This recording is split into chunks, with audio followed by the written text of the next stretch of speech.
शेतकरी मित्रांनो, पावसाळी टोमॅटोमध्ये बऱ्याच वेळेला असं लक्षात येतं आपल्याला की बाबा 15 दिवस 20 दिवस महिना झाला की आपल्या दोन बेडच्यामध्ये तणकाट खूप मोठ्या प्रमाणामध्ये यायला चालू होतात. जेवढं तणकाट जास्त असेल तेवढं रोगराई आपली वाढते.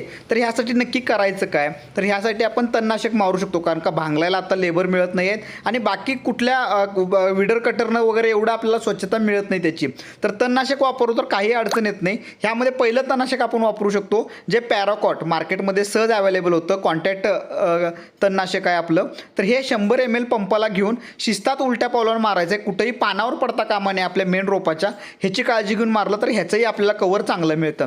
किंवा मेट्रोबेन्झिन मिळतं आपल्याला 30 ते 35 ग्रॅम मेट्रोबेन्झिन वापरून आपण हलक्या हातानं मारलो तरी त्याचाही कवर आपल्याला मिळतो. पण बऱ्याच वेळेला असं हेवी जर का तणकाट असलं तुमच्या शेतामध्ये तर सरळ तुम्ही राऊंडअप वापरू शकता किंवा मिरायकात्र वापरू शकता. पण अगदी खाली हात ठेवून कुठेही झाडावर इतर पानावर पडणार नाही ह्याची काळजी घेऊन शिस्तात